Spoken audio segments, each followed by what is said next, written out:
Je n'ai pas besoin de mes yeux pour voir le monde. En réalité, la cécité m'a offert un don bien plus précieux que la simple vue. Elle a aiguisé tout le reste. Elle a transformé ma peau en un radar, mes oreilles en des capteurs d'une précision absolue et mon odorat en une boussole. Je m'appelle Maël. Je suis massothérapeute au Thermes d'Orion, le complexe de luxe le plus prisé, le plus secret et le plus cher de la ville. Ici, les politiciens, les PDG et les célébrités viennent chercher le silence et la discrétion. Et mon handicap est mon plus grand atout.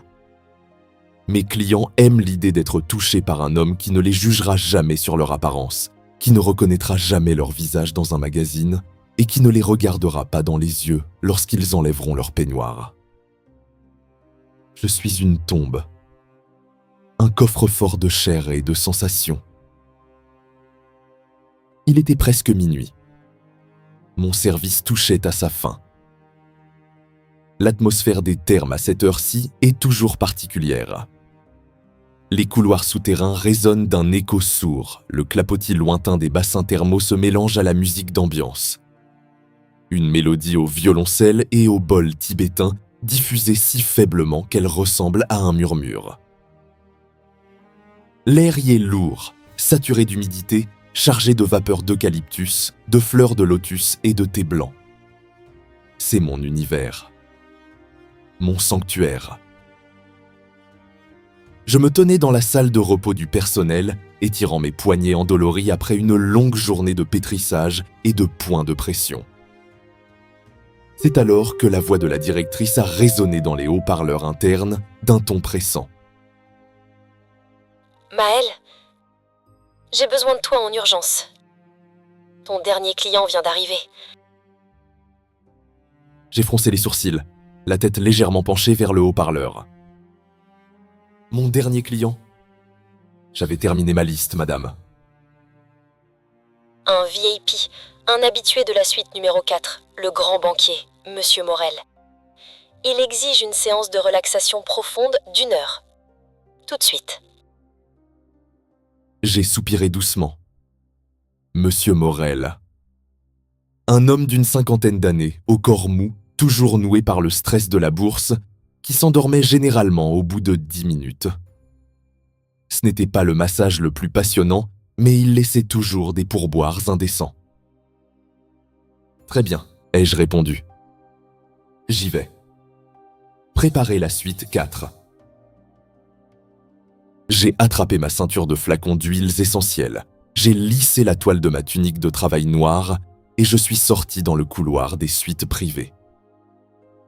Je marchais d'un pas lent, silencieux. Ma main droite frôlait à peine le mur de marbre frais pour me guider. J'ai compté les lourdes portes en chêne massif, repérant les légers reliefs de leurs numéros en laiton. 1, 2, 3 et 4. Ou du moins, c'est ce que je croyais. Mon esprit était engourdi par la fatigue. Mes doigts ont glissé sur le laiton et j'ai poussé la lourde porte. Elle s'est ouverte sans un bruit sur des gonds parfaitement huilés. Dès l'instant où j'ai franchi le seuil et que la porte s'est refermée derrière moi, avec un claquement sourd, mes sens se sont mis en alerte maximale. Quelque chose n'allait pas. L'air de la pièce était différent. La température était plus élevée, l'air était électrique, lourd, presque étouffant. Mais c'est surtout l'odeur qui m'a frappé. La suite ne sentait pas le diffuseur au thé blanc et à la fleur de coton, comme c'était la règle pour Monsieur Morel. Non. Cette pièce sentait le cuir froid, l'ambre noir. Un parfum d'homme, boisé, puissant, entêtant, mêlé à une odeur résiduelle de fumée de tabac blond et d'ozone. L'odeur d'un orage imminent.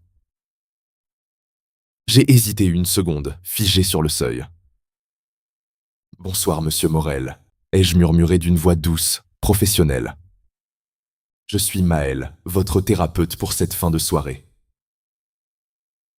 Aucune réponse. Le silence dans la pièce était absolu. Pas de petite musique zen. Pas de bruit d'eau. Rien que le silence lourd, oppressant et une respiration. Une respiration lente, profonde, incroyablement maîtrisée. Je vous laisse vous installer sur le ventre, ai-je continué, tentant de masquer l'étrange nervosité qui commençait à m'envahir. J'ai entendu le froissement riche d'un tissu de soie lourd qui glisse sur la peau. Puis le cuir de la large table de massage a gémi. Un grincement sourd, profond, qui témoignait d'un poids bien supérieur à celui de l'habituel banquier. L'homme venait de s'allonger. Je me suis approché à pas de loup. Arrivé au niveau de la table, la chaleur que dégageait le corps de cet homme m'a frappé de plein fouet. C'était un véritable fourneau. Une chaleur irradiante, virile, qui semblait faire vibrer l'air autour de lui. J'ai sélectionné mon huile neutre, à l'amande douce. Le bruit du bouchon que je dévissais a semblé résonner comme un coup de feu dans ce silence de tombe. J'ai versé quelques gouttes dans le creux de ma paume. J'ai reposé le flacon. J'ai frotté mes mains l'une contre l'autre, avec des mouvements circulaires lents, pour faire chauffer l'huile. Le son de la friction de mes mains emplissait la pièce. Je n'avais aucune idée de qui se trouvait sous mes paumes. Mais mon corps, mon instinct le plus primaire, semblait déjà avoir compris que je venais de faire une erreur. Une erreur terrible et fatale. J'ai pris une grande inspiration et j'ai posé mes 2 mains à plat sur le bas de son dos. Mon souffle s'est instantanément bloqué dans ma gorge. Le choc tactile a été d'une violence inouïe. Ce n'était pas le corps de mon client habituel. Ce n'était pas le corps d'un homme qui passait ses journées derrière un bureau. C'était un mur de granit. Sous mes paumes, la musculature était d'une densité effrayante. Je pouvais sentir chaque faisceau musculaire, tendu, dur comme de l'acier sculpté. J'ai commencé mes effleurements, le mouvement de base pour étaler l'huile et prendre contact avec le patient. Mes mains ont lentement remonté le long de sa colonne vertébrale. L'anatomie de cet homme était une œuvre d'art brute. Un dos en V parfait. Des lombaires puissantes, des grands dorsaux épais, jusqu'à des épaules larges, massives, qui semblaient pouvoir porter le monde. La chaleur de sa peau, couplée à l'huile qui devenait fluide, rendait chaque passage de mes mains glissant, humide. Le bruit de la friction de ma peau contre la sienne était devenu la seule mélodie de la pièce. Il ne bougeait pas. Il ne disait rien. Mais sa musculature témoignait d'une tension extrême. Chaque fibre sous mes doigts semblait prête à exploser. C'était l'anatomie d'un prédateur au repos. Un homme forgé par la violence, la survie et le combat. Et puis, mes doigts ont commencé à lire son histoire. Je suis passé sur son omoplate gauche pour pétrir le trapèze. Mon pouce a rencontré une anomalie. La peau n'y était pas lisse. Elle était rugueuse, en forme d'étoile irrégulière. Une cicatrice. Le tissu cicatriciel d'un impact de balle. J'ai dégluti difficilement, essayant de garder le rythme fluide de mon massage. Je suis redescendu sur son flanc pour étirer les obliques. Mes 4 doigts ont glissé sur une longue ligne de peau surélevée, dure. Une cicatrice longue de 15 cm, tracée nette.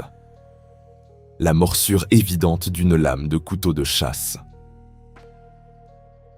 Mes mains lestaient son histoire comme on lit du braille dans l'obscurité. C'était le dos d'un homme qui avait côtoyé la mort de très, très près. Le dos d'un guerrier. Ou pire, le dos d'un criminel. Un grand chef de la pègre locale. Mon instinct de survie a finalement pris le dessus. La panique est montée d'un coup. Je me suis trompé de chambre. Il fallait que je sorte d'ici. Immédiatement. J'ai voulu retirer mes mains. J'ai voulu rompre le contact pour reculer vers la porte. Mais à la seconde exacte où j'ai allégé la pression de mes paumes sur son dos, un grognement a déchiré le silence. Un son sourd, d'une gravité animale, qui a pris naissance au fond de sa poitrine pour venir vibrer directement sous la pulpe de mes doigts. Ne t'arrête pas. 3 mots. 4 syllabes. Sa voix était rocailleuse, basse, étouffée contre la tétière de la table de massage. Mais l'autorité absolue, glaciale, mortelle, qui s'en dégageait, m'a littéralement cloué sur place. Ce n'était pas une demande. C'était un ordre qu'on ne discute sous aucun prétexte. Mes mains se sont remises à trembler. Une fine goutte de sueur a perlé le long de ma propre nuque. J'ai replacé mes paumes, maintenant glissantes d'huile, sur ses épaules luisantes. « Bien, monsieur !» ai-je réussi à balbutier d'une voix qui ne ressemblait plus du tout à la mienne. J'ai repris mes mouvements. Mais l'ambiance venait de basculer. La peur se mélangeait à une sensation beaucoup plus sombre, beaucoup plus inavouable. Une fascination.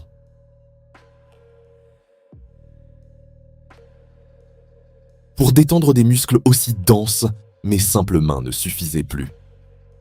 Le massage suédois classique n'aurait aucun effet sur cette montagne de muscles contractés. Il me fallait utiliser mon poids, m'impliquer physiquement. Je me suis penché en avant. J'ai utilisé mes avant-bras, les glissant le long de ses flancs, en appuyant de tout mon poids. La friction était intense. L'effort me donnait chaud. Sous ma tunique noire, mon propre corps commençait à transpirer. L'odeur de l'huile d'amande chauffée se mélangeait désormais pleinement à l'odeur musquée, puissante et profondément virile de sa peau. C'était enivrant. Ça me montait à la tête comme un alcool fort. Je devais atteindre ses lombaires avec plus de pression. Sans réfléchir, poussé par mes habitudes professionnelles et mon besoin de faire céder la tension de ce dos de marbre, j'ai grimpé sur la table de massage. Le cuir a grincé sous mon poids. Je me suis agenouillé à califourchon au-dessus de lui, mes genoux encadrant ses hanches épaisses. Dès l'instant où l'intérieur de mes cuisses a frôlé ses flancs, son corps entier a eu un spasme. Sa respiration, jusque-là parfaitement silencieuse et lente, s'est soudainement saccadée. J'ai senti son torse se soulever lourdement contre la table. J'étais assis à califourchon sur l'homme le plus dangereux de ce bâtiment, isolé du reste du monde dans une suite insonorisée. Je massais la base de son cou avec mes 2 pouces, exerçant une pression circulaire, dure, implacable. Mes autres doigts glissaient le long de sa nuque, s'enfonçant dans la racine de ses cheveux sombres et épais. Il a laissé échapper un long soupir. Un soupir rocailleux, profond, qui a fait vibrer l'air de la pièce. Un son de pur abandon physique. Ce simple bruit, cette manifestation de plaisir de la part d'un homme aussi dur, a provoqué une onde de choc dans mon propre corps. Je me sentais rougir à en crever. Mon cœur battait si fort qu'il résonnait dans mes tempes, couvrant presque le bruit de mes propres respirations haletantes. Mes paumes glissaient sur sa peau brûlante avec une fluidité parfaite, épousant chaque relief, chaque muscle, chaque cicatrice de son dos ruisselant d'huile. C'était un balai lourd, lent, pesant. C'était, sans le moindre doute, la chose la plus intime et la plus érotique que j'ai jamais faite de toute ma vie. Je n'étais plus un thérapeute. Il n'était plus un client. Dans cette obscurité totale de mon monde d'aveugle, ce n'était qu'une danse brûlante entre un prédateur silencieux et sa proie consentante.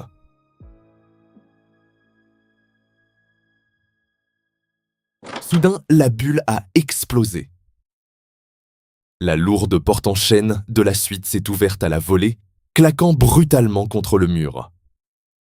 Un courant d'air froid s'est engouffré dans la pièce, charriant des bruits de pas lourds et rapides. Patron, désolé pour le retard. L'intendance m'a fait tourner en bourrique. J'étais allé vous chercher le baume musculaire que vous vouliez. Et La voix s'est étranglée. Les pas se sont stoppés net.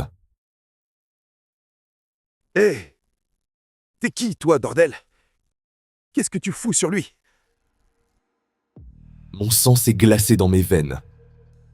L'homme qui venait d'entrer devait être son véritable masseur. Ou plus probablement, son garde du corps. J'avais lu le numéro 5 sur la porte. Pas le 4. L'épuisement avait trompé mes doigts. J'étais entré dans la suite de haute sécurité du fond. Celle réservée à l'élite du crime.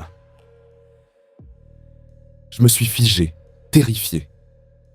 Mes mains, toujours recouvertes d'huile chaude, étaient encore posées sur les épaules larges de l'homme sous moi. Mes genoux étaient toujours fermement pressés contre ses flancs nus. Il fallait que je descende. Il fallait que je m'enfuis. Que je m'excuse platement pour cette méprise suicidaire. Mais avant même que mes muscles ne puissent m'obéir, avant même que je ne puisse esquisser le moindre mouvement pour me dégager, l'homme sous moi a parlé. Sors. Le mot est tombé dans la pièce comme un couperet. Froid. Implacable. D'un calme absolu et pourtant d'une violence inouïe. La voix la plus dangereuse que j'ai jamais entendue. Le garde du corps a bégayé, totalement désemparé. Mais patron, c'est pas votre masseur attitré. Je le connais pas, ce type. C'est sûrement un infiltré, un indique. Il pourrait être armé. Il pourrait vous... J'ai dit « Sors d'ici ». Ce n'était plus un ordre. C'était un rugissement sourd. Un avertissement de mort. L'homme sous moi n'avait pas bougé d'un millimètre, mais sa simple voix venait de paralyser la pièce entière. Sors de cette suite. Ferme cette porte à double tour. Et que personne, absolument personne, n'y entre avant l'aube. J'ai entendu le garde du corps déglutir bruyamment. Bien, monsieur Dante, à vos ordres. Le bruit des pas a reculé. La porte s'est refermée. Le verrou a cliqué avec un bruit métallique. Ce son a résonné dans mon crâne comme la fermeture de mon propre cercueil. Le silence est retombé. Plus lourd. Plus asphyxiant encore qu'à mon arrivée. J'étais tétanisé. Toujours à califourchon au-dessus de lui. Mes mains tremblaient à présent de manière incontrôlable contre sa peau. L'adrénaline et la terreur pure pulsaient dans mes veines. Dante. Son nom était Dante. Le chef du plus gros syndicat du crime de la côte. L'homme dont le simple nom faisait frissonner la police entière. Et j'étais assis sur lui, couvert de son huile. Je suis désolé. Ai-je bégayé, la voix complètement brisée, étranglée par la terreur. Je me suis trompé de salle, monsieur. Je ne vois pas. Je suis aveugle. Laissez-moi descendre. Je vais partir. Je ne dirai rien. J'ai essayé de me lever, de retirer mes mains glissantes de ses épaules. Mais il a été infiniment plus rapide.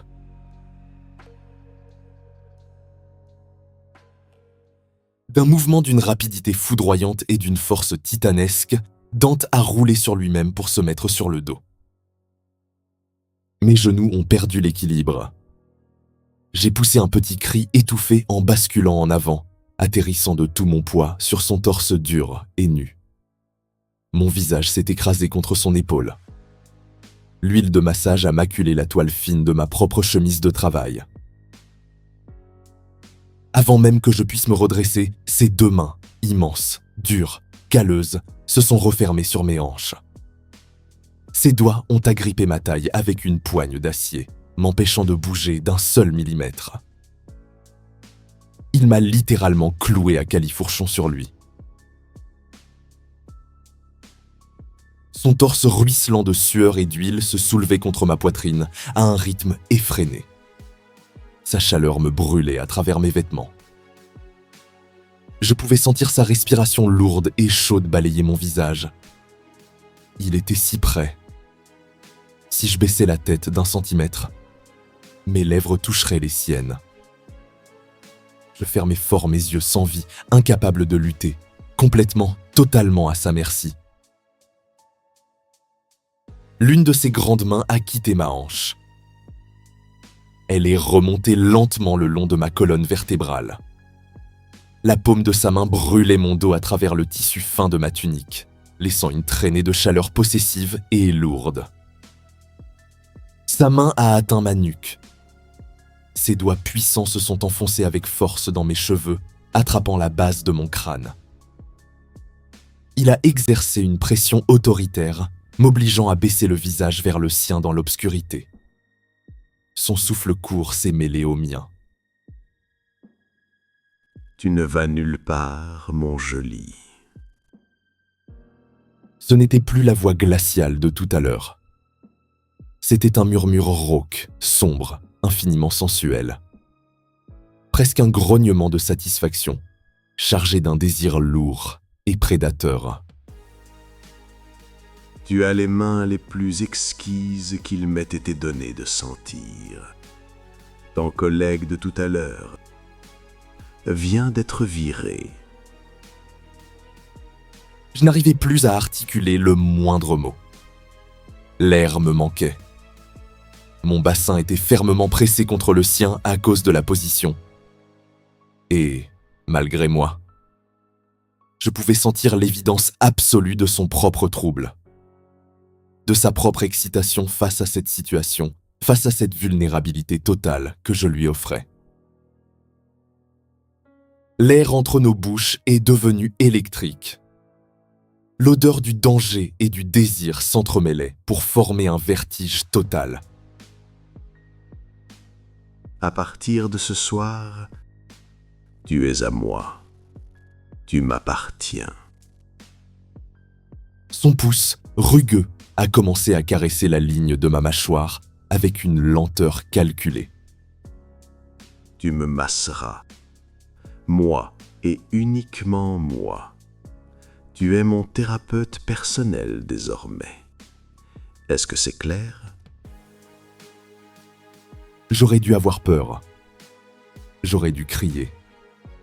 Cet homme régnait sur un empire de sang et de violence. Il était le danger absolu incarné dans 90 kilos de muscles cicatrisés. Mais tandis que ses doigts massaient ma nuque et que son pouce caressait ma peau dans l'obscurité parfaite de mon monde d'aveugle, mon corps entier vibrait d'une chaleur coupable. L'adrénaline de la peur s'était transformée en une toute autre forme de frisson. La seule chose à laquelle je pouvais penser, mon seul et unique désir instinctif à cet instant précis, c'était de poser à nouveau mes mains sur son torse brûlant. J'ai frissonné, laissant ma tête basculer légèrement vers l'avant, attiré par la chaleur de son souffle comme un papillon de nuit vers une flamme. Oui, ai-je murmuré d'une voix brisée, étranglée par le désir, abandonnant définitivement ma raison et ma vie d'avant dans le silence de cette suite isolée. Très clair. Son autre main est revenue se poser sur le creux de mes reins, me pressant encore plus fortement contre son anatomie brûlante. Et dans les ténèbres de la suite numéro 5, le loup venait officiellement de capturer sa proie. Merci d'avoir écouté cette histoire jusqu'au bout. Alors, auriez-vous fui à la vue du garde du corps ou seriez-vous resté sous l'emprise possessive et dangereuse de Dante? Dites-le moi en commentaire. Je lirai et répondrai à chacun de vos messages. Si cette tension électrique vous a plu, abonnez-vous à la chronique narrative BL et cliquez à l'écran pour découvrir notre prochain huis clos. Prenez soin de vous et à très vite.